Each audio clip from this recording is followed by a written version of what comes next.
नमस्ते फ्रेंड्स। एक बार फिर मैं आपके सामने एक बहुत अमेजिंग पर्सनालिटी को लेकर के आई हूँ हमारे पॉडकास्ट पर, जिनसे आप आज बहुत नई नई चीजें और एक बहुत नए सब्जेक्ट के बारे में सीखेंगे, सुनेंगे और समझेंगे एंड एंजॉय करेंगे। हमारे साथ है डॉक्टर झिली बासु, जो बेसिकली कलकत्ता से हैं और हिमाचल प्रदेश में भी उनका है अपना। तो वो डॉक्टर भी है और एक स्पिरिचुअल हीलर और इंटेंस एनर्जी हीलर भी हैं। उन्होंने बहुत सारी थेरेपीज वो प्रैक्टिस करती हैं और लोगों को हील करती है, जैसे कि Akashic records, tarot card reading, Oracle reading, candle wax reading, hypnotherapy, NLP. अगर मैं दिखाऊं आपको तो मुझे लगता है कि लिस्ट इतनी लंबी हो जाएगी कि मुझे लगता है कि पूरी एक बुक लेकर के बैठनी पड़ेगी। तो चलिए, बिना कोई डिले किए हम इन अमेजिंग पर्सनालिटी से आज समझते हैं इनकी जर्नी के बारे में और आकाशिक रिकॉर्डिंग के बारे में। ये सब्जेक्ट मेरे लिए भी बिल्कुल नया है। आपके साथ साथ मैं भी इनसे बहुत कुछ सीखने वाली हूँ। नमस्ते डॉक्टर झिली बासु। इस पॉडकास्ट पर आपका बहुत बहुत स्वागत है and thank you for accepting my invitation. Thank you. जी मैम। तो मैम, सबसे पहले तो ये कि कहाँ से आपकी जर्नी शुरू हुई और आपने इस मिस्टिकल वर्ल्ड में कैसे कदम रखा, और फिर उसके बाद एक के बाद एक आपने चीजें सीखते चले गए और आज आप इतने सारे तरह के मोडालिटीज को प्रैक्टिस कर रहे हैं। So tell us about your journey first. मेरी आवाज क्लियर है मैम? एकदम। ओके। मेरी खुद की जर्नी मेरे लिए एक सरप्राइज है। एक सरप्राइज है, एक अमेजिंग एक्सपीरियंस है। मुझे याद है 2017 के एंड और 18 के स्टार्टिंग। अचानक मेरे उस वक्त मैं, इनफैक्ट मेरे थ्रू आउट जो लाइफ है ना, काफी अप्स एंड डाउन्स के थ्रू गया। काफी मैं नेगेटिव एम्बियंस में पली बड़ी हुई हूँ। आप भी बंगाल से है, आपको पता है वहां पे ब्लैक मैजिक की बहुत चर्चा है। मतलब वो तो वर्ल्ड फेमस है बेसिकली। तो बचपन से ही मैं मेडिकली और टेक्निकली चीजों से रिलेटेड थी, तो बहुत ही लॉजिकल माइंडेड थी। तो कभी ऐसा सोचा नहीं था कि मैं ऐसी नेगेटिविटीज को फेस करूंगी। स्पिरिचुअल थी, पर इतनी भी इंटेंस नहीं थी कि मैं कोई प्रैक्टिस करूं या किसी को कोई सलाह दूं। अपने आप को मतलब बस सवारूं, ठीक करूं, यही मेरे लिए बहुत। इंट्यूशन थी, हमेशा इंट्यूशन ने ही गाइड किया। तो 17-18 के बीच में अचानक मेरी बॉडी में कुछ वाइब्रेशन होना शुरू हुआ। तब तक मैं डॉक्टर बन चुकी थी, क्लिनिकल प्रैक्टिस में भी थी, मेडिकल एडमिनिस्ट्रेशन में भी काफी दिन थी। फिर मैं मेडिकल एडुकेशन में आ गई मेरी एमडी के बाद। उसके बाद मुझे अचानक उस वक्त लगा था कि जो सिम्टम्स मेरी बॉडी में हो रहा है वो कोई मेडिकल रीजन है। तो मैं उसको इन्वेस्टिगेशन वगैरह की, जैसे करते हैं मेडिकली। मुझे लगा कि अगर ये स्पाइनल रीजन में है तो स्पाइन रिलेटेड इन्वेस्टिगेशन करो।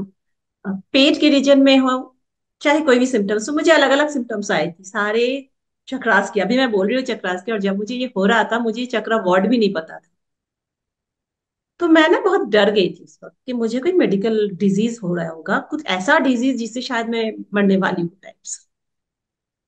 मुझे याद है उससे पहले दिन रात, पूरे रात मुझे एक मतलब अननोन से डर सता रहा था। तो मैं पूरी रात नवान मंत्र जो होता है ना उसे चैंट की थी।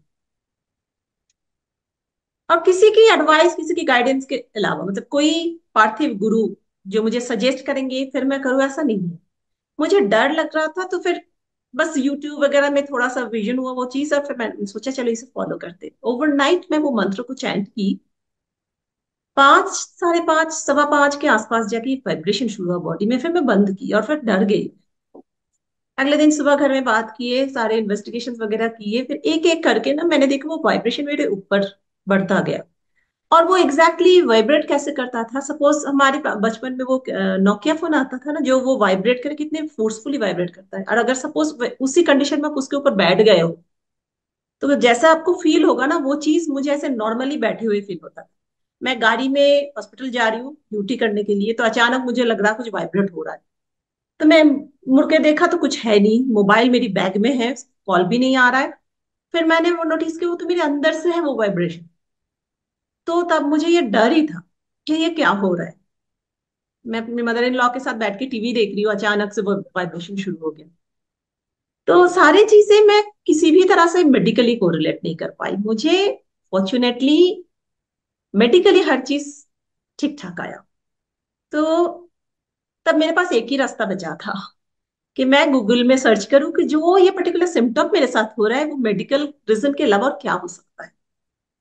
तो तब मुझे बहुत कुछ ये नजर आए कि स्पिरिचुअल अवेकनिंग स्पॉन्टेनियस हो, या फिर चक्रास अगर आपकी अनब्लॉक हो, ओपन हो, ऐसे अलग अलग तरह के वो आए थे। तो तब मैंने सोचा ये सारी टर्मिनोलॉजीज है क्या, मैं जरा इसकी डेप्थ में जानूं।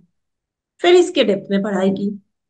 फिर मैंने देखा कि इसको कैसे हम कंट्रोल कर सकते हैं, अपार्ट फ्रॉम कोई मेडिकल अगर है नहीं तो मेडिकल इंटरवेंशन कर नहीं सकते। उस वक्त आप सोचो मेरे दिमाग में ये भी डर चल रहा था मैं बचूंगी या नहीं, पता नहीं क्या हो गया, कैंसर तो नहीं हो गया कुछ और, तो कोई और बड़ी सी बीमारी तो नहीं कि मैं लेके आ जाऊं उसको।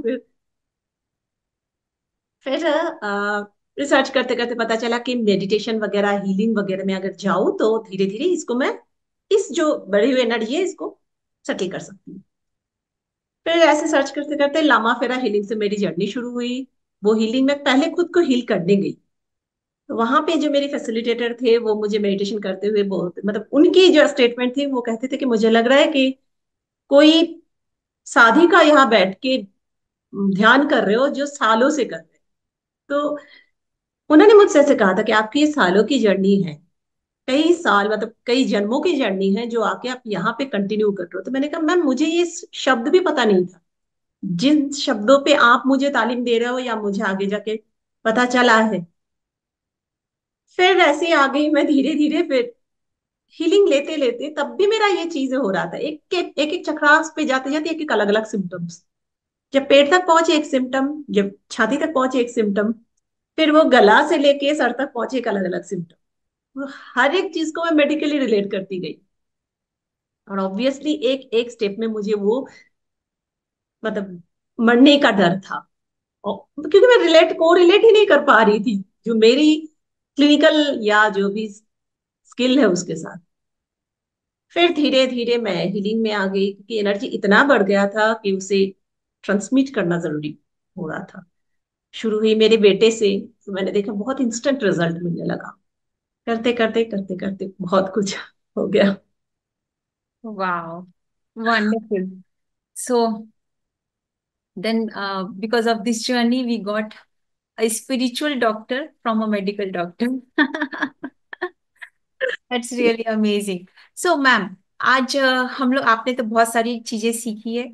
तो हम उम्मीद करते हैं कि हम आगे भी बहुत सारे पॉडकास्ट आपके साथ करेंगे जहाँ पे हम बाकी चीजों के बारे में सीखेंगे, लेकिन आज के इस पॉडकास्ट में हम आकाशिक रिकॉर्ड्स के बारे में जानना चाहेंगे। तो ये आकाशिक रिकॉर्ड्स क्या होते हैं और ये हमारी जिंदगी में कैसे मदद करते हैं? ओके।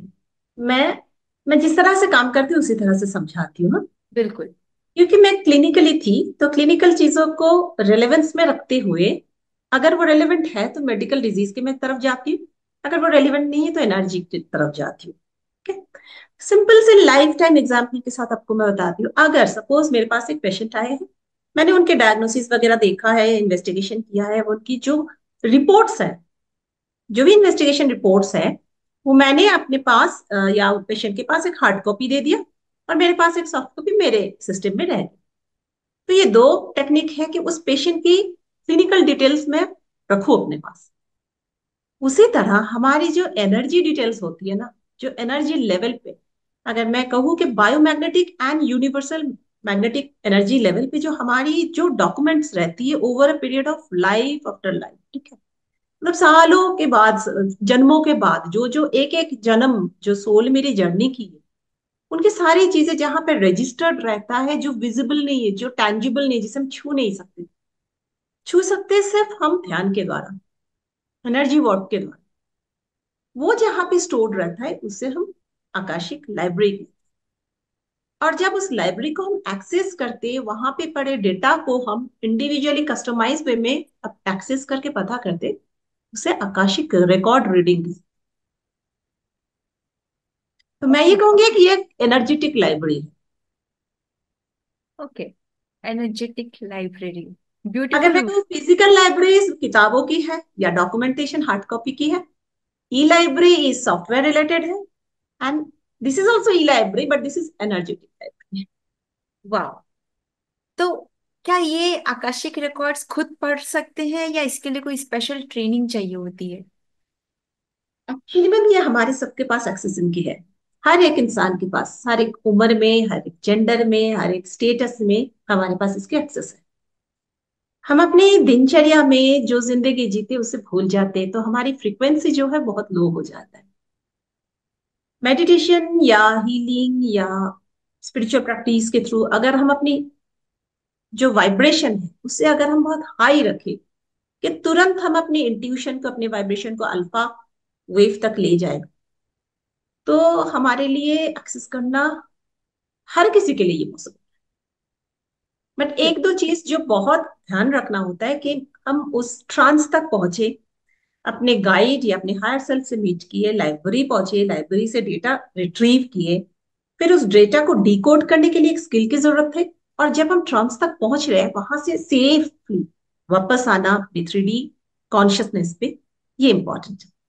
तो ये एक स्किल की बात है, सिर्फ एक स्किल की बात तो जैसे कि आपने बताया डॉक्टर झली, दैट कि हम खुद भी पढ़ सकते हैं अगर हम उस स्टेट में पहुंच जाए, हाई वाइब्रेशन में रहे। तो ये किस तरीके से हमारे सामने आता है when we are in trance? तो ये हमारे सामने विजुअल के रूप में आता है या हमें कोई आवाज सुनाई देती है, या सिर्फ एक एहसास होता है हमें कि कुछ आ रहा है, या कोई एक इंट्यूशन सी आती है? Like how does it happen and how do we know कि ये आकाशिक रिकॉर्ड है, ये मेरे लिए है और ये मेरे लिए एक मैसेज आया है? क्या हम कोई इंटेंशन लेकर बैठते हैं? Like how do we go about it? है। मैम फर्स्ट ऑफ ऑल, कोई भी स्पिरिचुअल एक्ट की मैं मानती हूँ एक इंटेंशन सेट बहुत पहले जरूरी होता है। सबसे पहले स्टार्टिंग इज इंटेंशन सेट करना, वो लेवल ऑफ बिलीफ होना बहुत जरूरी होता है कि मैं इंटेंशन देके यहाँ पे, यहाँ से ये जर्नी करने जा रही हूँ। ठीक है। अब जब हम आकाशिक रिकॉर्ड तक पहुंच चुके हैं, तो वहां जाके आप पहले तो ट्रांस में हो।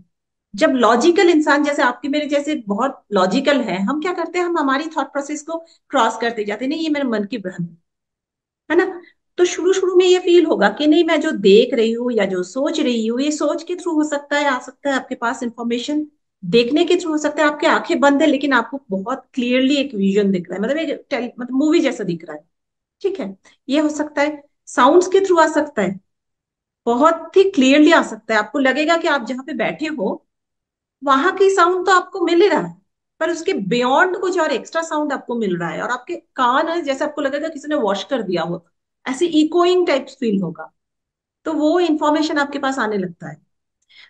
एनर्जी एक एहसास होती है, जैसे ना सर भारी हो सकता है कभी आपकी, तो उसे आप कनेक्ट करने की कोशिश करो कि मेरे कहाँ पे बॉडी में कहाँ पे कुछ चेंजेस फील हो रहा है, चाहे वो हेवीनेस हो, चाहे पेन हो, चाहे कोई भी वाइब्रेशन या फ्रीक्वेंसी दब दब कर रहे हो।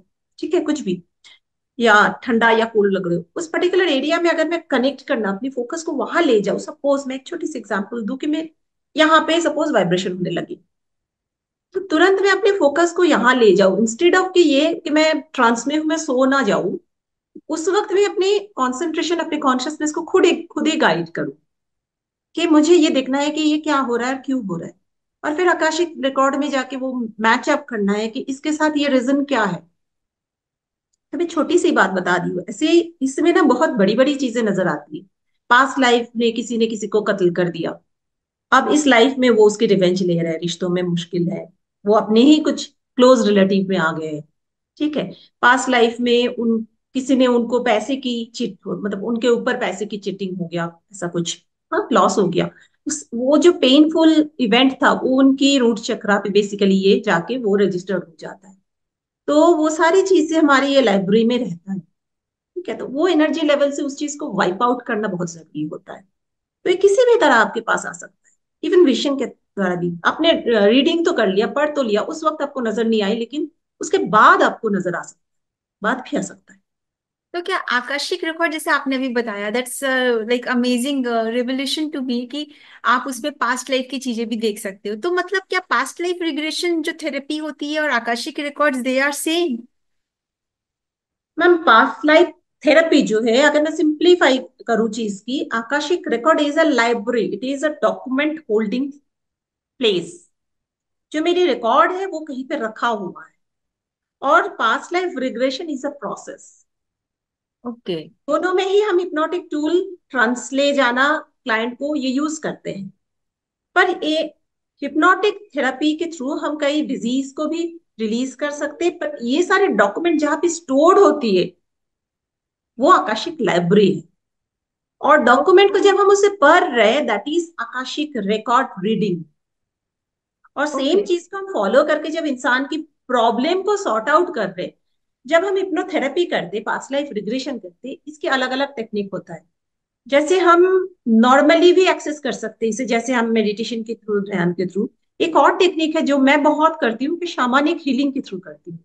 शामानिक हीलिंग में मेडिटेशन को हम कहते हैं कि जर्नी करना, मतलब इसमें क्या होता है, हमारी जैसे हमारी स्पिरिट गाइड होते हैं ना, तो शामानिज्म में ये माना जाता है कि हमारी एक एनिमल स्पिरिट भी होते हैं गाइड के हिसाब से। जैसे फॉर एग्जाम्पल मेरी है वल्चर। आप सुनेंगे तो मतलब सरप्राइज हो जाएंगे, एक इंसान की गाइड कैसे वल्चर हो सकते हैं। तो वो मुझे बाद में जर्नी करते करते पता चला। तो शामनिक हीलिंग में भी आप जर्नी करते करते दूसरे लाइफ में जा सकते हो, वहां की प्रॉब्लम्स आप देख सकते हो, फिर उसको सॉर्ट आउट करके वापस आ सकते हो, ताकि अगर वो नेगेटिव चीजें आपकी जिंदगी में भी दे रहे हैं तो उसकी तो कोई जरूरत नहीं है, उसका आप वहीं पे इरेज करके वापस आ सकते हो। ओके। सो जैसे कि आपने ये बताया कि वहाँ पे हमारे सारे रिकॉर्ड्स होते हैं, तो कुछ क्वेश्चंस है जो मैं आपसे थोड़ी देर बाद में पूछूंगी, लेकिन फिलहाल ये जानना चाहूंगी मैं। तो इसका मतलब ये है कि जो हमारे रिलेशनशिप के पैटर्न्स होते हैं, जैसे टॉक्सिक पार्टनर्स को अट्रैक्ट करना, या फिर जो और पैटर्न्स होते हैं, रिपीटेड फेलियर होते हैं, तो ये सब क्या आकाशिक रिकॉर्ड्स के थ्रू आप मतलब पढ़ सकते हैं और उसे ठीक कर सकते हैं? हाँ, ये होता है। जैसे मैंने कहा ना, रिकॉर्ड में सारी चीज स्टोर्ड रहता है, तो अगर कोई इंसान रिपीटेडली टॉक्सिक रिलेशन से जा रहे हैं, ठीक है, तो क्यों जा रहे हैं, ये इसकी जो रीजन है, इसकी जो रूट कॉज है, वो वहां पे रजिस्टर्ड है। वहां तक अगर वो पहुंचेंगे तो उनको पता चलेगा जिस इंसान के साथ टॉक्सिक टॉक्सिक रिलेशन में है उसकी एक्चुअल रीजन क्या है। ऐसा तो नहीं कि किसी जन्म में, किसी लाइफ टाइम में उन्होंने उनको बहुत बुरी तरह से टॉर्चर किया हो। तो ऐसे होता है। कभी कभी ऐसे भी होता है कि कुछ अजीब सा रीजन आ जाता है, कोई डिजीज रिलेटेड रीजन आ जाता है, जिसमें ऐसे भी डॉक्टर पेशेंट के रिलेशन हो, वहां पे पास्ट लाइफ में ऐसे भी हो जाता है। वाह। और सो अभी के टाइम में जो हो रहा है, बहुत स्पिरिचुअल रिलेटेड रीजन आ रहा है। सो इस काफी स्पिरिचुअली पहले से इंक्लाइंड थे, जो अब भी अपने स्पिरिचुअल जर्नी को समझ नहीं रहे, तो वहां पे जाके अभी की जिंदगी में कॉन्फ्लिक्ट क्रिएट हो रहा है। तो ये बहुत पीसफुली रिलीज हुआ है, बहुत ही पीसफुल। तो क्या आपकी कोई ऐसी, आपके पास में कोई क्लाइंट आया है जिसको आपने आपने आकाशिक रिकॉर्डिंग रीडिंग जिसके लिए की आपने, और वो आपको पास्ट लाइफ से रिलेटेड भी उनका कुछ पता चला, फिर इस लाइफ में आपने हीलिंग की, तो what was the case story, how did you heal, what was the result, and अभी उनकी जिंदगी में क्या अंतर आया? क्या आप शेयर करना चाहेंगे हमारे ऑडियंस के साथ? हाँ, मैं नाम नहीं लेना चाहूंगी, पर हाँ एक ठीक है। कहानी मैं बताती हूँ। कहानी मतलब रियल एक्सपीरियंस है। छोटा सा एक बच्चा था, वो 2.5 साल का आसपास होगा लड़का। मम्मी लेके आए थे उसको, ब्लड ब्लड कैंसर था काफी दिन से, उसको ब्लड ट्रांसफ्यूजन भी चल रहा है, रिप्लेसमेंट थेरेपी चल रहा है। तो उन्होंने खुद ही मुझसे कहा था कि मैम आप एक बार देखो। तो उस वक्त मैं शामानिक जर्नी ज्यादा करती थी। तो ऑनेस्टली मैं, क्योंकि क्लिनिकल रीजंस मैं जानती हूँ, तो वहां पे मैं थोड़ा सा हेजिटेट भी कर रही थी। फिर मैंने सोचा नहीं, जब ये खुद चल के आई कोई रीजन तो होगा। तो उनकी जब मैंने जर्नी किया था, मैंने उसी लड़के को देखा, मतलब एक आकाशिक रिकॉर्ड और फिर पास्ट लाइफ रिग्रेशन जर्नी के थ्रू जब मैं गई, तब मैंने देखा था कि, और ये मैं बताई भी थी उनकी मम्मी को, कि मुझे दिखा था एक सिनेरियो जहाँ पे एक आदमी डेड पड़े हुए, चारों तरफ ब्लड ब्लड है, आदमी अपने पीठ के मतलब ऑपोजिट तरफ लेटे हुए, और 12-13 साल के एक लड़का जो उसके तरफ देख रहा। तो वहां पे क्या था, इस बच्चे ने एक लाइफ टाइम में ऐसा कुछ देखा है जो उसकी उसके ऊपर यही इम्पैक्ट आ गया था, ब्लड रिलेटेड चीजों के सारे। क्योंकि उस समय में ये उसका समझने का तो वो कॉन्शियसनेस या वो फिर मैच्योरिटी नहीं है। तो वो जो पेन उसकी जिंदगी में रह गया था, फिर मैंने उसको रिलीज किया।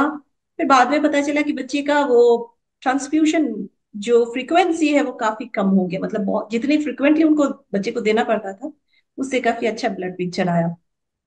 तो ये एक था। इनफर्टिलिटी में बहुत अच्छा काम करता है, जैसे क्लिनिकली मैं जैसे पहले ही ना क्लिनिकली चीजों को एक्सक्लूड करती हूँ कि अगर कोई ऑर्गेनिक रीजन है इनफर्टिलिटी में, जैसे अगर आदमी में या औरत औरत के अंदर कोई प्रॉब्लम है तो पहले तो उसे सॉर्ट आउट करना जरूरी होता है। जहां पे नहीं होता है वहां पे पास्ट लाइफ और ये आकस्मिक रिकॉर्ड को एक्सेस करना बहुत अच्छे इफेक्ट देता है। ऐसे भी देखा गया है कि पास्ट लाइफ में कुछ ऐसे अनबन था या उन्होंने किसी के बच्चे के साथ कुछ नेगेटिव किया था।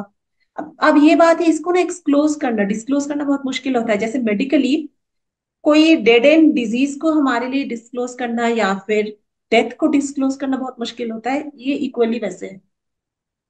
एक है जो आते हैं वो तो बहुत विश्वास के साथ आते हैं कि कुछ भी हमें सुनना पड़ता है, लेकिन कुछ लोग ऐसे हैं कि सुन के वो मानना नहीं चाहते, पर जब मानने लगते हैं तब उनकी जिंदगी की प्रॉब्लम इमीडिएटली सॉर्ट आउट हो जाता है और ये मैजिकली होता है। वो खुद ही सरप्राइज हो जाते हैं, इनफैक्ट मैं भी सरप्राइज हो जाती थी कैसे हुआ है, पर वो रिकवर हो जाते हैं। और तो पोस्ट ट्रॉमा जो भी सीक्वेंस होती है ना, सपोज रेप केसेस हो या कोई असॉल्ट केसेस हो जहाँ पे कोई कुछ बोल नहीं पाए, इसमें ये बहुत इफेक्टिव होता है, बहुत ही इफेक्टिव। एक एक केस ऐसा भी था पता है कि एक लेडी, उनकी फैमिली में किसी के साथ नहीं बनती है, ठीक है। तो उनका जब पास्ट लाइफ रिग्रेशन ऐसे आकाशिक रिकॉर्ड को एक्सेस किया गया तो पता चला कि वो खुद एक यहाँ के, मैं कंट्री की निकलूंगी, इंडिया के है ही नहीं, कहीं और पैदा हुए थे। तो उनके जो पूरे फैमिली थे, सिर्फ उनकी देशभक्ति की वजह से सबको बहुत सफर करना पड़ा। सबको जेल में डाल दिया गया था। उस लेडी को भी जेल में डाल दिया गया था। वो उस अराउंड 200 ईयर्स बैक होंगे तो वो जन्म था उनका। तो वहां पे वो कहते हैं ना कि स्वाधीनता के लिए जो लड़े हैं, मतलब फ्रीडम फाइटर टाइप के थे। पर वो इतना अपने देश के बारे में सोचते थे, अपने फैमिली के बारे में कभी नहीं सोचे। तो फैमिली तो उनके तरह नहीं सोचते ना, तो उनके ऊपर जो कुछ बीता है वो चीज अगले जन्म में आके वो इस लड़की को सह नहीं पाते। हालांकि ये लड़की सबके लिए बहुत कुछ करती है, फिर अच्छी भी है, इनकी कोई नेगेटिव पॉइंट्स मिलना मुश्किल है। तो वो चीजें जब एक्सेप्टेंस और साथ ही साथ इस कॉर्ड को रिलीज किया जाए तो जिंदगी एकदम यूटर्न ले लेती है, एकदम। That is so wonderful. तो मैम मतलब कि जैसे कि मैंने आपकी जो केस स्टोरी से समझा, तो जब आप किसी क्लाइंट की जब आकाशिक रिकॉर्डिंग रीडिंग को पढ़ रही होती हैं, तो मतलब कि वो विजुअल्स आपको दिखते हैं या क्लाइंट को दिखते हैं? दोनों ही हो सकता है ना, दोनों ओके। ही हो सकता है।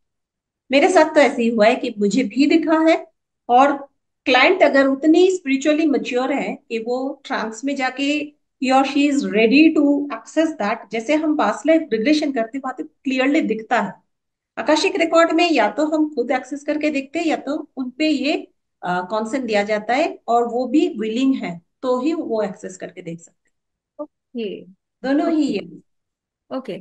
सो बेसिकली कि जो लोग खुद डीप ट्रांस में जाने से डरते हैं या जिन्हें लगता है कि नहीं पता नहीं क्या होगा, डीप ट्रांस में जाएंगे क्या दिख जाएगा, तो basically this Akashic reading is very helpful for them, जिस क्योंकि ये अगर वो आपको कंसेंट दे दे तो आप उनके आकाशिक रिकॉर्ड्स पढ़ करके उन्हें बता सकते हैं। जी। That is so wonderful. तो मैम लाइक ये डिवाइन पावर है, सुप्रीम पावर है, या फिर ये हमारी सबकॉन्शियस माइंड की पावर है, ये जो आकाशिक रीडिंग है? What it is all about, मतलब हमारी सबकॉन्शियस माइंड की पावर है या फिर ये कोई अलग ही मतलब है कि एक मिस्टिकल एक डिवाइन पावर है जो अंदर में हो तो ठीक है, तभी आप कर सकते हो? जो मेरा पर्सनल एक्सपीरियंस और मानना है मैम, हम एक हर एक इंडिविजुअल स्पिरिचुअल है, स्पिरिचुअल बीइंग है हम, और कुछ नहीं है, क्योंकि उसी परमात्मा से हम बने हैं। तो बिल्कुल। वही वही पार्टिकल हमारे अंदर है। वो पार्टिकल जब तक इग्नाइट नहीं होगा, अगर कोई रिसेप्टर है उसे जब तक हम स्टिमुलेट नहीं करेंगे वो रिसेप्टर अपनी तरह से काम नहीं करेगा। सेम तरह से अपनी पूरी बॉडी ऐसी है, तो हर एक individual is capable of doing this. कोई भी कर सकते हैं, हमारे सबकॉन्शियस के थ्रू ही हम हायर सेल्फ या गॉड किसे भी बोलिए या यूनिवर्सल फ्रिक्वेंसी, उससे हम कनेक्ट करते हैं।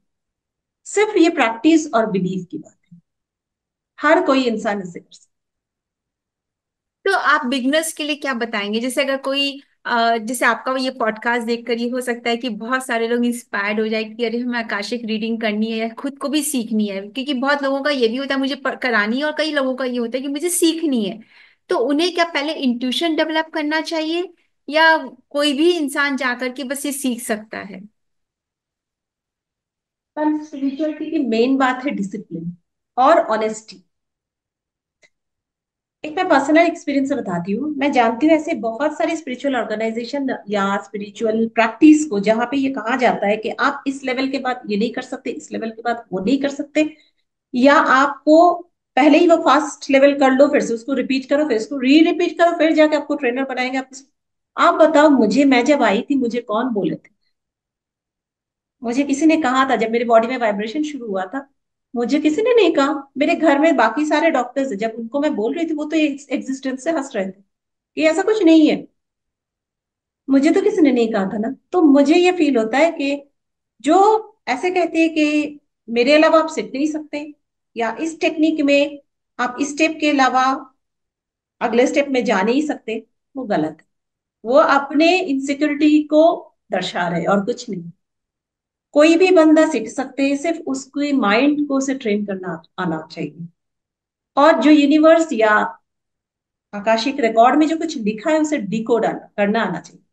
उसमें एक थोड़ा बहुत गाइडेंस की जरूरत डेफिनेटली होता है। लेकिन बच्चा जब चलने लगता है तब हम उसे बताते थोड़ी है कि तुम बेटा हमेशा यहाँ से चलो वहां से चलो, तो चल ही जाता है। जब हमारी जिंदगी में हम खुद से चलते हैं तब हमारी सोल की जर्नी में हम कैसे किसी के हाथ पकड़ के एंड तक जा सकते वाह। हैं? एंड तक जाने के लिए तो सोल सिर्फ परमात्मा के हाथ पकड़ सकती है। किसी पार्थिव गुरु या किसी स्किल स्किल या फिर किसी इंस्टीट्यूशन की कोई प्रोटोकॉल हो कि इतने लाखों या करोड़ों आपने दे दिया तो आप ये कोर्स करो फिर आगे जाके करो। No, this is 100% incorrect. अगर कोई कह रहे हैं वो अपने बैंक बैलेंस भरने के लिए बोल रहे हैं और अपनी इनसिक्योरिटी से बोल रहे हैं कि उन्हें उतना कॉन्फिडेंस नहीं है अपने आप पे। वो सोचेंगे कि मेरा तो क्लाइंट गया, ये अगर टीचर बन गए, ये पढ़ना शुरू किए, तो मेरा तो गया। तो फ्रेंड्स हालांकि अगर मुझे आप, ये फील होता है मैं अगर हर कोई सोचते कि सबको पढ़ना आ जाता तो वर्ल्ड की वाइब्रेशन कितना एलिवेट हो जाता, कितना अच्छा वो। यस, इट इज मुझे सच अ डिवाइन थॉट। तो फ्रेंड्स अगर आप इंस्पायर्ड हुए हो इस चीज से कि आकाशिक रिकॉर्ड आप रीडिंग, सॉरी, आकाशिक रीडिंग आप कभी भी सीख सकते हो या कर सकते हो, तो जरूर आप इंस्पायर्ड होकर ये कदम उठाएं और उसे सीखें, because it is so very helpful, जैसा कि डॉक्टर जिल्ली बता रही है। तो चलिए अब हम इनसे और आगे पूछते हैं और समझते हैं और आगे, because it's such a interesting subject. So doctor Jhilli एक बात बताइए कि जैसे कभी आपने, जैसे आपने कहा कि आपको कंसेंट मिलती है, आप भी देख सकते हैं, तो जब आपने कभी देखा कोई ऐसा एक अनकंफर्टेबल ट्रूथ, जो कि आपने थोड़ी देर पहले शेयर भी की कि जब आप इनफर्टिलिटी पे काम कर रहे हो तो कभी अनकंफर्टेबल ट्रूथ सामने आते हैं जो कि समझ में नहीं आता है कि कैसे बताएं, कई लोग सुनने को रेडी होते हैं, कई लोग रेडी नहीं होते हैं। तो क्या ऐसा कभी कोई अनकंफर्टेबल ट्रूथ सामने आया और उसे आपने कैसे हैंडल किया? देखो जैसे कि मैंने अभी अभी कहा ना, मैं वो बच्चे की स्टोरी जो था हाँ। उसमें मुझे दो चीज नजर आई थी। एक है बच्चे ने वो देखा था, ठीक है, पर उसकी आगे मैंने नहीं कहा था। उसके आगे वाली चीज बहुत मुझे वो मतलब मेरे लिए ही बहुत अनकंफर्टेबल था। मुझे ये भी इंट्यूशन हुआ था उस वक्त, ये गाइडेंस आई थी कि वो जो इंसिडेंस हुआ था बच्चों के हाथ से ही हुआ था, नोइंगली और अननोइंगली। पर वो इस जन्म में वो बोलना बड़ा मुश्किल है, बहुत मुश्किल है वो चीजें बोलना। तो उस वक्त हम थोड़ा सा मॉडिफाई कर, एटलीस्ट मैं थोड़ा सा मॉडिफाई कर देती हूँ, क्योंकि शब्द वही रहते हैं, थोड़ा घुमा फिरा के बोलने से इंसान की हीलिंग वहीं से शुरू हो जाता है। अगर वहीं पे मेरे शब्द उनको फिर से ट्रॉमा देना शुरू किए तो फिर उनके लिए हीलिंग को एक्सेप्ट करना मुश्किल हो जाएगा। तो ये बहुत जरूरी है कि मैं कैसे उसे प्रेजेंट कर रही हूँ। बिल्कुल सही कहा आपने ये। तो डॉक्टर झिली, क्या आप क्या चीज ऐसी और शेयर करना चाहेंगे जिससे कि हमारे व्यूअर्स को इस बारे में कुछ फायदा भी हो, लाइक एक बेसिक जानकारी, उनको बहुत अच्छी डीप जानकारी भी मिल गई है कि हाँ आकाशिक रिकॉर्ड से क्या क्या संभव है और किस तरीके से क्या है, लेकिन एक उनको कुछ एक्सपीरियंस हो या कोई ऐसी टेक्निक जिससे कि वो एक बेसिक लेवल पर अगर कुछ भी जानना चाहें तो इस तरीके की कोई एक टेक्निक, आप सिंपल बेसिक टेक्निक शेयर करना चाहेंगे हमारे व्यूअर्स के साथ? मेरे लिए हमेशा सिंपल टेक्निक यही रहा है। सपोज लाइफ में कोई chaotic सिचुएशन से कोई कोई भी जा रहे हैं, ठीक है, या फिर रिपीटेडली मेरे लाइफ में कोई सेम चीज, नेगेटिव चीज एक विशियस साइकिल की तरह रिपीट हो रहा है, या फिर ऐसा हो सकता है कि फैमिली की कोई माइंडसेट है जो मैं चेंज नहीं कर पा रही या कर पा रहा हूँ, वो कोई भी बंदा हो, फैमिली के सबके साथ लड़ रहे हैं, लेकिन ये माइंडसेट हम चेंज नहीं कर पा रहे, चाहे वो मनी रिलेटेड हो। कभी कभी देखना फैमिली में कहते हैं कि तेरे से कुछ नहीं होगा, अरे हम तो मिडिल क्लास है, बंदा लाखों में करोड़ों में कमा रहे हैं, फिर माइंडसेट वो उनकी मिडिल क्लास में है, वो बोल रहे हैं अपने बच्चों का हम तो मिडिल क्लास है। पर ये जो माइंडसेट, ये जो विशेष साइकिल है ना, इसको सिर्फ कनेक्ट करके उस चीजों के साथ, इवन एंसेस्ट्रल जो कर्स होती है कि हमारे एंसेस्टर ने कभी कुछ गलत किया हो, उसकी वजह से जन्मों तक बाकी सब वो सजा भुगत रहे हो, उसको भी, कर्ज को भी रिलीज करना और कंप्लीटली इरेज करना, ये सारे एक ही सिंपल टेक्निक है। आप पहले उस चीजों को मान लो कि ये आपकी जिंदगी में है। एक दरवाजा है बंद, उस दरवाजे के उस पर मुझे जाना है, उसके ऑपोजिट में कुछ हेवी ऑब्स्टेकल्स रखा हुआ है, तो पहले मैं मानू ना उधर कुछ ऑब्स्ट्रक्शन मुझे आ रहा है, जब मैं उसको खोलने की कोशिश कर रही हूँ, पहले मुझे इसे मानना पड़ेगा, अदरवाइज मैं उस पर धकेलती जाऊंगी, लात मारूंगी, घुसा मारूंगी, दरवाजा खुलेगा ही नहीं, है ना। अगर मुझे पता चले कि वहां पीछे कुछ ऑब्स्टकल्स है, मैं थोड़ा सा खोलने की प्रेशर देके या किसी की हेल्प लेके फिर खोलने की कोशिश करूंगी उसको, क्योंकि मैंने मान लिया कि उसके पीछे ऑब्स्टकल है, मुझे उसको क्रॉस करके जाना है। तो मेरे लिए वो एक गोल, एक पर्पस हो गया, मेरे लिए वो एक थ्रेटन नहीं हुआ, कोई थ्रेट नहीं हो गया ना। तो तब मैं क्या करूंगी, औजार ढूंढूंगी कैसे इस दरवाजे को खोलूं। अब मेरे से थोड़ा सा खुला गया, वो थोड़ा सा खुला गया क्या है, रेगुलरली मेडिटेशन में बैठना, पीसफुल माइंड को लाना है, ये प्रोसेस को हर रोज थोड़ा सा उस दरवाजे को थोड़ा सा खुले with the help of others. अब ये अदर्स क्या है, मेरी एम्बियंस है, मेरी पर्टिकुलर टाइम में बैठना है, मेरी खुद की रिचुअल्स है, मेरी खुद की बिलीफ है, हर रोज की टेक्निक है, वो है मेरी एक्सेसरीज जो हेल्प उस दरवाजे को खोलने में कर रहे हैं। अब वो दरवाजा थोड़ा सा खुला, उसके अंदर से हाथ घुसा के मैं सारे हेवी ऑब्जेक्ट्स को किसी और तरीके से हटाए, फिर दरवाजे को आराम से खोल दिया।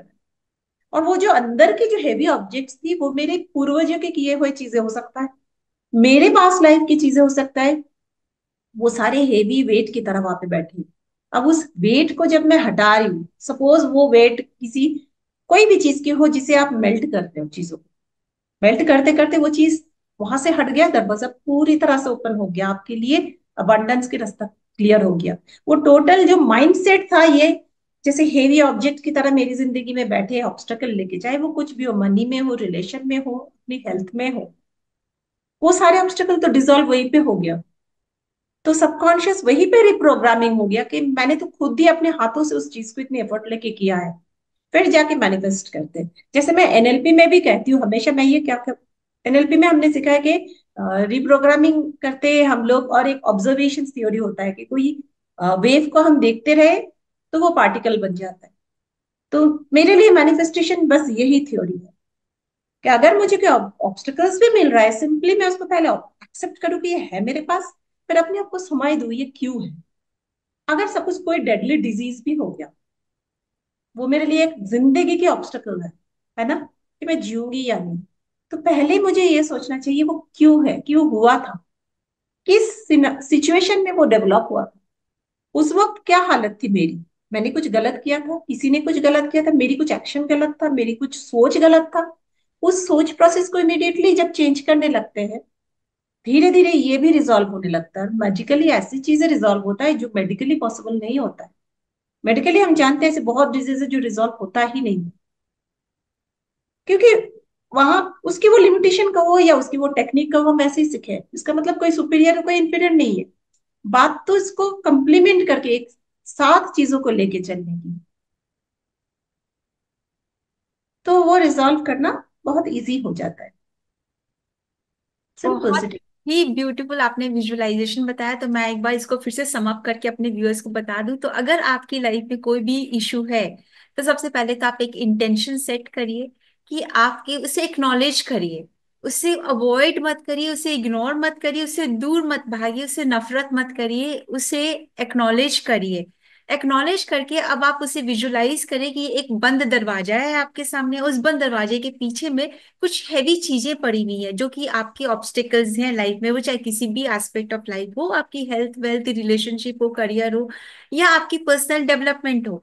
उसके बाद आप इमेजिन करना शुरू करें रोज मेडिटेशन में, जैसे कि डॉक्टर झिली ने बताया कि एक निश्चित टाइम पर बैठे, मान लेते हैं कि सुबह 5 बजे आप बैठ रहे हैं या दिन में जो भी टाइम आप कर रहे हैं, डिसिप्लिन वे में कोशिश करें कि आप उसी टाइम पर रोज मेडिटेट करें। और उस समय में आप उसी रोज उसी इंटेंशन पे काम करें। आप रोज उस दरवाजे को थोड़ा थोड़ा खोलें, थोड़ा आप करेंगे उसको, करेंगे अगर एक किरण भी अंदर आती है तो आप समझ जाएंगे कि हाँ, ये एक किरण अगर आज आ रही है तो ये पूरा दरवाजा खुलेगा और आपकी जिंदगी में रोशनी भरेगी। थोड़ा दरवाजा और खुलेगा, हो सकता है 5 दिन बाद 7 दिन बाद आपका दरवाजा थोड़ा और खुलेगा। फिर आप इमेजिन करें, क्योंकि सब कुछ हमारे इमेजिनेशन में है, फिर आप इमेजिन करें कि आप उस दरवाजे के अंदर से हाथ करके उन भारी चीजों को सरका रहे हैं। वो जो भारी चीजें हैं, अब ये आपके खुद के पास्ट लाइफ की हो सकती है या हो सकता है आपके एंसेस्टर्स की तरफ से आपकी लाइफ में ये जो ब्लॉकेजेस आ रहे हैं, तो उसमें भी किसी के प्रति ग्रज ना रखें, क्योंकि उन्होंने भी जो किया अपने हिसाब से बेस्ट किया था। अभी आपकी लाइफ में कोई इशू है, आपको उन्हें हटानी है और उसे हटाते जाए, और फिर ऐसे करते करते वो दरवाजा जब पूरा खुल जाएगा आपकी लाइफ में, वो अबंडेंस पूरी तरह से आ जाएगा। So it is such a beautiful visualization that Dr. Jili has shared with us, for which I am really, really grateful to you, Dr. Jili, कि हमारे ऑडियंस को इतनी ब्यूटीफुल विजुअलाइजेशन देने के लिए। Thank that is so amazing. So doctor Jhili, अगर अपनी life में किसी समय कोई स्टक फील कर रहा हो तो आप उसे क्या एडवाइस देना चाहेंगी? सबसे पहली बात है, जैसे मैं पहले ही बता चुकी हूँ कि हमें उस वक्त, अगर मैं स्टक हूँ फॉर एग्जाम्पल, पहले ही सोचना चाहिए कि क्या मैं सही में स्टक हूँ, या मुझे लग रहा है इन कंपैरिजन टू अदर्स मैं स्टक हूँ। पहले मुझे ये समझना चाहिए सिचुएशन को, जब मैं ऑब्जर्व या देखने की बात कर रही हूँ ना, हमेशा इंडिफरेंट होके अपने आप में देखना है। ऐसा नहीं है कि उसका लाइफ चल रहा है, मेरा उसकी तरह नहीं चल रहा। ये सोच सबसे बड़ी गलत है कि जब हम कंपेयर करने लगते हैं, क्या पता मेरा उससे भी ज्यादा स्पीड है, तो मुझे समझ ही नहीं आ रहा है कि मुझे जहां पे स्टक लग रहा है वहां पे तो मैंने पहला कदम ही नहीं लिया, क्योंकि मेरा तो उससे भी कहीं ज्यादा स्पीड होना चाहिए। तो इसमें कंपेयर के सवाल ही नहीं आता है। सिर्फ खुद को देखना है कि मैं क्या सही में स्टक हूँ या स्टक नहीं हूँ। अगर हूँ, तो उस जब मैं स्टक हूँ उस वक्त मेरे थॉट प्रोसेस में क्या है? क्या किसी के साथ कंपेयर करने की सोच है? क्या किसी के साथ जेलसी की सोच है? कोई भी नेगेटिव थॉट, या फिर पैसा ही पैसा कमा के बस खुद की फेम, खुद की एसेट्स को बढ़ाने की वो लालच है? ये भी बहुत बड़ी नेगेटिव थॉट है। तो वो चीजें इंसान को स्टक ही रखेंगे फॉर एवर। तो जब तक हम उसको रिकॉग्नाइज नहीं करेंगे कि चीजें है क्या एक्चुअली, अपरेंटली स्टक है, हमें लग रहा है स्टक है, या फिर सही में स्टक है, और अगर स्टक है तो किस वजह से है, मेरी थॉट प्रोसेस में क्या है, बाकी सब छोड़ो, बाकी सबको छोड़ो, क्योंकि हम अपने आप की ही वो मॉडिफाई कर सकते हैं। अब जब मेरी प्रोसेस में कुछ चेंजेस मुझे नजर आई, और वो बहुत ऑनेस्टली हमें देखना होगा कि क्या मैं किसी से जेलस हूँ, क्या मैं किसी के साथ कंपटीशन दे रही हूँ, क्या मैं किसी को कुछ प्रूव करने की कोशिश कर रही हूँ, या क्या मैं अपने लिए कुछ बस एसेट बनाने की सोच रही हूँ। ठीक है? अगर वो है, इमीडिएटली उस चीजों को रिजॉल्व करना है अपने तरफ से कि this is not right. The right way ये है कि इसे एक्सेप्ट करो। अपने नेक्स्ट जो प्रोसेस है उसे ऑब्जर्व करो। जितना आप ऑब्जर्व करोगे, अभी मैं लास्ट क्वेश्चन में भी ये बता रही थी कि एनएलपी में करते क्या, ऑब्जर्वेशन थ्योरी से, अगर सपोज जिंदगी में कोई ऑब्स्ट्रक्शन है, पहले मैं उसे ऑब्जर्व कर रही हूँ, ऑब्जर्व करके उस ऑब्स्ट्रक्शन जो एनर्जी लेवल है उसको मैं फिजिकल लेवल पे समझ रही हूँ। अब फिर सेम चीज को मैं इरेज कर रही हूँ अपने एनर्जी से, बिकॉज वो ऑलरेडी एनर्जी लेवल पे हो चुका है, तभी उसकी फिजिकल मैनिफेस्टेशन हुआ है। तो मैं रूट कॉज एनर्जी लेवल से उसको इरेज कर रही हूँ। इरेज करने के अलग अलग टेक्निक होता है, meditation, healing, higher self connection, अलग अलग टेक्निक होती है, आपको भी पता है। उसको इरेज करने के बाद वो वैक्यूम हो गया। अब उस वैक्यूम में मैं जो चाहती हूँ अपने लिए और मेरे द्वारा बाकी सबके लिए जो पॉजिटिव हो, वो चीज मैं उसी वैक्यूम में फिर से मैं सोचूं, फिर से उसी चीज को मैं ऑब्जर्व करूं। हालांकि वो वैक्यूम था, लेकिन फिर से मैं उसको ये सारे पॉजिटिव चीज को डाल दिया। ऑलरेडी वो मैंने एनर्जी लेवल पे उसको मैनिफेस्ट कर लिया। तो विद इन फ्यू आवर्स वो आपके लाइफ में मैनिफेस्ट होना शुरू हो जाता है इमीडिएटली, तो वो ऑब्स्ट्रक्शन रहती ही नहीं है। ब्यूटीफुल। तो आपने समझा कि डॉक्टर झिल्ली ने जब हमारे साथ में शेयर किया, मैं आपको एक बार फिर से रिपीट करके बताऊंगी, लेकिन उसके पहले मैं एक बहुत जरूरी पॉइंट के ऊपर में आपका ध्यान लेकर के जाना चाहूंगी, जो अभी डॉक्टर झिल्ली ने कहा कि उस वैक्यूम में अब आप अपने लिए भी अच्छा सोचो और उनके लिए भी अच्छा सोचो, जिसकी वजह से आपको स्ट्रेस हो रहा है। क्यों? आपको मालूम है, क्योंकि यूनिवर्स कभी भी कोई भी प्लेस को वैक्यूम नहीं छोड़ता है। अगर आपने उसे अच्छी चीजों से फिर नहीं भरा तो आपके पुराने पैटर्न्स फिर से रिपीट होकर वहां पे आ जाएंगे। So that's a beautiful thing that doctor जिलिया शेयर। नाउ प्लीज अंडरस्टैंड, क्योंकि उन्होंने अभी और भी बहुत सारी खूबसूरत बातें और बहुत डीप गुड बातें हमारे साथ शेयर की हैं, कि आपको सबसे पहले ये समझना है दोस्तों कि स्ट्रेस आपको किस वजह से है। क्या वाकई में स्ट्रेस है, या किसी और को देखकर आपको ये स्ट्रेस हो रहा है कि मुझे स्ट्रेस है क्योंकि मैं उस जगह पर नहीं हूं।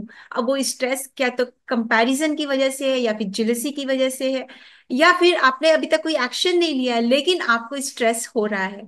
तो करने की कोई जरूरत ही नहीं है स्ट्रेस करने की, क्योंकि पहली बात है कि आप अभी तक रेस में है नहीं। हमारे एक मेंटोर हैं जिन्होंने बहुत खूबसूरत बात कही कि रेस अभी तक खत्म नहीं हुई है। तो please stop comparing yourself to others, right? And jealousy है तो जैसा कि डॉक्टर झिली ने बताया है कि उस वैक्यूम में पहले उस एनर्जी को क्लीन करें, जिस भी मोडालिटी को आपने सीखी है, या जैसे अभी डॉक्टर झिली ने जो बताया है, आप उस विजुअलाइजेशन को करके उसे क्लीन करें। और फिर वहां पर आप देखें कि आप उनके प्रोग्रेस से बहुत खुश हैं और आपकी भी प्रोग्रेस हो रही है। So such beautiful things that Dr. Jili has shared, because this is an amazing, uh, this has been an amazing interview with Dr. Jili, because इन्होंने बहुत इंफॉर्मेशन भी हमें दी है और बहुत प्यारे प्यारे विजुअलाइजेशन भी हमें दिए हैं। So I'm really, really grateful to you, Dr. Jili, for being such an amazing person and for sharing such beautiful information and visualization with us all. Thank you So, ma'am. so I just don't want to end this podcast. मुझे मन ही नहीं हो रहा है, लेकिन हर एक चीज कहीं ना कहीं तो हमें उस दिन के लिए कहीं ना कहीं हमें एक सीमा निर्धारित करनी पड़ती है। तो मैं डॉक्टर झिल्ली के साथ फिर बहुत जल्दी ही आऊंगी, और भी बहुत सारे नए नए आपके लिए नए नए प्रोग्राम, नई नई चीजें लेकर के आऊंगी। नए नए लोगों के साथ मिलेंगे, नए नए मेहमानों को हम इनवाइट करेंगे और उनसे बहुत सारी चीजें सीखेंगे। तो doctor Jhili, thank you so very much so for much. sharing so much of information and for such beautiful visualizations. और आप कोई कोई मैसेज देना चाहेंगी आप? And from my audience and from my own like heart and soul, I express my heartfelt gratitude to you. Thank you so much ma'am, thank you first of all मुझे यहाँ बुलाने के लिए।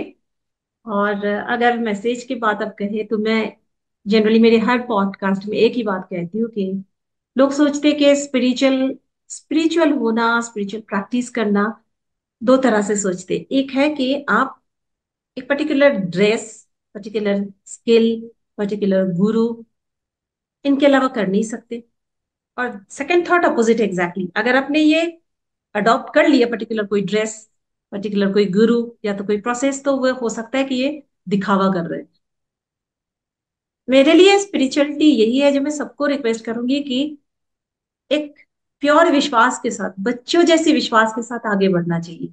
हम सब एक जैसे, इसके लिए हमारी जेंडर, हमारी स्टेटस, हमारी एडुकेशन या हमारी धर्म, कोई भी चीज ऑब्स्टकल नहीं है। स्पिरिचुअलिटी का मतलब है अपने सोल के साथ जुड़ना, उस आत्मा के साथ जुड़ना। और कहते हैं ना कि हमारे अंदर ही ईश्वर है, और वही आत्मा ही ईश्वर है। सिंपल सी बात है। जब जर्नी करने लगते हैं तब पता चलता है कि वही एहसास मैं अंदर फील कर रही हूँ जो बाहर है। तब ये वननेस फीलिंग आ जाता है, किसी के आंसू देख के खुद को भी रोने का मन करता है। तो सबके लिए है स्पिरिचुअल प्रैक्टिस, और ये करना भी बहुत जरूरी है हर एक सेटअप पे, हर एक, चाहे वो कॉर्पोरेट हो, चाहे वो मेडिकल हो, चाहे वो टेक्निकल किसी और हो, हर एक जगह पे होना चाहिए। Wow, such a beautiful message at the end of the podcast. So, सब में अपने आप को देखिए और अपने आप में सबको देखिए, सब में ईश्वर को देखिए और ईश्वर में अपने आप को देखिए। इस ब्यूटीफुल मैसेज के साथ हम इस पॉडकास्ट को यहाँ पर आज के लिए यहीं पर समाप्त करते हैं। फिर मुलाकात होगी आपसे। Thank you so thank much. You.